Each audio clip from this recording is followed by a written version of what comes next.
జై శ్రీరామ్. ఇప్పుడు దేశవ్యాప్తంగా నడుస్తున్న ఒక టాపిక్ వెల్త్ డిస్ట్రిబ్యూషన్. అంటే హిందువుల ఆస్తులను పంచేస్తారు. ఎందుకంటే ఆస్తులు ఉన్నది భారతదేశంలో హిందువులకు మాత్రమే. ఎందుకంటే హిందువులు ఇద్దరే పిల్లల్ని కన్న తర్వాత ఇంకా మిగిలిన టైం అండ్ ఎనర్జీతోని వాళ్ళు చేసేది ఏంటంటే ఆస్తులు సంపాదించుకోవడం. నేను మీకు ఒక చిన్న కథ చెప్తా, ఈ ఆస్తి పంపకం ఎట్లా జరుగుతుంది అన్న విషయం. బంగ్లాదేశ్ నుంచి వెళ్ళి ఒక అబ్దుల్లా తన 4 భార్యలు 20 మంది పిల్లల్ని వేసుకొని వచ్చిన తర్వాత ఇక్కడ మన బ్రదర్స్ లాంటి వాళ్ళు అతనికి ఎలక్షన్ ఐడి ఆధారు ఇప్పించిన తర్వాత అతను వచ్చేసి ఒక రామ్ ప్రసాద్ ఇంట్లో పనికి చేరిండు. రామ్ ప్రసాద్కి పెద్ద వ్యాపారం ఉంది, ఒక భార్య 2 పిల్లలు. ఈ అబ్దుల్లా వెళ్ళేసి మన బంగ్లాదేశీ అబ్దుల్లా పోయి రామ్ ప్రసాద్ ఇంట్లో పనికి కూర్చున్నాడు. రామ్ ప్రసాద్ ఊకే తిడుతున్నాడట అబ్దుల్లాని. తిడుతుంటే అప్పుడు రామ్ ప్రసాద్ భార్య అడిగిందంట అబ్దుల్లా నిన్ను సార్ ఊకే తిడుతుంటే నీకు కోపం రాదా అని అడిగిందట. అప్పుడు అబ్దుల్లా చెప్పిండంటే సార్ పనిచేసేది నా కోసం నా పిల్లల కోసమేనా, ఆయన అప్పుడో మాట ఇప్పుడో మాట అంటే తప్పేమున్నది మేడం అని అన్నాడంట.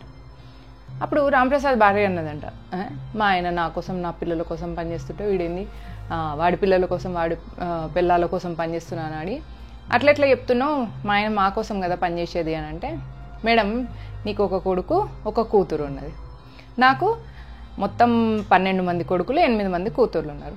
నా కొడుకులల్లా ఎవడో ఒకడు నీ కూతుర్ని లేపుకెళ్ళిపోతాడు, దాన్ని మీరు లవ్ జిహాద్ అని మొత్తుకుంటారు తప్ప ఏం చేయలేరు. అట్లా తీసుకుపోగానే నా కొడుక్కి సగం ఆస్తి వచ్చినట్టే కదా, అప్పుడు సార్ ఆస్తి సగం నాకు వచ్చినట్టే కదా, నా పిల్లలకు వచ్చినట్టే కదా అని అన్నాడు. ఈ లొల్లి అయితే ఉన్నప్పుడు నీ కొడుకు ఊకుంటాడా?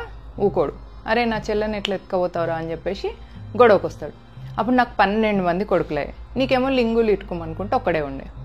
వాడు వీళ్ళు అందరు కలిసి కొట్టుకుంటున్నప్పుడు పోయిండే అనుకో నీ కొడుకు, అప్పుడు మొత్తం ఆస్తి నా పిల్లలకే కదా. అట్లా సార్ ఇప్పుడు మొత్తం సంపాదిస్తుంది మా పిల్లల కోసం అయినప్పుడు నేను ఎందుకు సార్ తిట్టినప్పుడు కోపడుకోవాలి అని అన్నాడంట అబ్దుల్లా. ఇది మీరు ఆలోచించుకోండి ఓటేసే ముందు. అసలు ఓటుకు కూడా ఓమాయ మనకి ఇంకా తెలివి ఎంత ఎక్కువ అంటే నోటా మీద ఓటేస్తాం. కర్ణాటకలో 2 లక్షల ఓట్లు నోటా మీద పడ్డాయంట. అది మన తెలివి. మనం ఇటు పిల్లల్ని సంపాదించుకోము, ఆ ఆస్తులు సంపాదించుకొని ఆస్తుల కోసం మేబీ చౌకీదార్ అని చెప్పేసి అక్కడ నించున్న ఒక వ్యక్తిని సపోర్ట్గా వెళ్ళాం, ఓట్ వెయ్యం. ఇదే మరి ఎట్లా జరుగుతుంది? ఇది డైరెక్ట్గా మీ ఆస్తిని మొత్తం ఇట్లా పేపర్ల మీద రాయించుకొని తీసుకుపోయి వాళ్ళ పేరు మీద ఇట్లా ఇస్తారా అంటే ఇంకొక మెథడ్ కూడా జరుగుతుంది. మొన్న కర్ణాటకలో నేహా అనే అమ్మాయిని మొహమ్మద్ ఫయాజ్ అనే అబ్బాయి చంపేసిన తర్వాత భారతీయ జనతా పార్టీ కార్యకర్తలు, బజరంగ్ దళ్, విశ్వ హిందూ పరిషత్ అందరూ పోయి లొల్లి చేసిండంట.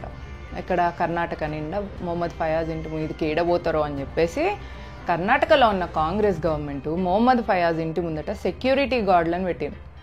ఎందుకు సెక్యూరిటీ గార్డులను పెట్టిందంటే రేపు ఫ్యూచర్లో మొహమ్మద్ ఫయాజ్ ఇంకేదన్నా ఇట్లాంటి పని ఇంకొక నేహా ఎంబడిపడి ఇంకొక నేహాని హతమార్చే ప్రయత్నానికి వెళ్ళినప్పుడు అతనికి మోరల్ సపోర్ట్ ఉండడం కోసం అట్లా సెక్యూరిటీ గార్డ్స్ని ఇస్తారనమాట. సెక్యూరిటీ గార్డ్స్ని ఇస్తే రేపు ఇంకొక నేహాని ఎత్తుక్కోగలుగుతాడు మొహమ్మద్ ఫయాజ్. లేకపోతే ఇప్పుడు వీళ్ళందరూ పోయి బీజేపీ కార్యకర్తలు పోయి మొహమ్మద్ ఫయాజ్ మీద దాడి చేసినారు, వాడు ఆ భయానికి మళ్ళీ నెక్స్ట్ ఇంకేందో ఆడపిల్లని చూడకపోతే ఎట్లా? వెల్త్ డిస్ట్రిబ్యూషన్ అంటే డైరెక్ట్ మీ ఆస్తి సంతకాలు తీసుకొని వాళ్ళకి సంతకాలు ఇవ్వక్కర్లేదు. వాళ్ళు మీ మీద దాడి చేసినప్పుడు మౌనంగా ఉన్నా కూడా అదే వెల్త్ డిస్ట్రిబ్యూషన్ అంటే. చెంగిచెర్లలో కూడా మనం చూసినాం 6 ముస్లిం ఫ్యామిలీలు 30 మంది హిందువుల ఫ్యామిలీ మీద దాడులు చేసి వాళ్ళని అక్కడి నుంచి వెళ్ళిపోయేలాగా చేయడానికి ప్రయత్నం చేసింది. వీళ్ళు ఇక్కడి నుంచి పలాయనం అయిపోతే అక్కడ వాళ్ళు ఇల్లీగల్ బిజినెస్లు చేసుకుందామని చూస్తున్నారు. ఇది కూడా వెల్త్ డిస్ట్రిబ్యూషన్లో ఒక మెథడే.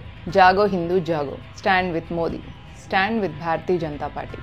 ఓటింగ్ రోజు హాలిడే కాదు, అదొక హోలీడే. తప్పకుండా వెళ్ళి ఓటు వేయండి. నోటా మీద అసలే ఓటు వేయకండి.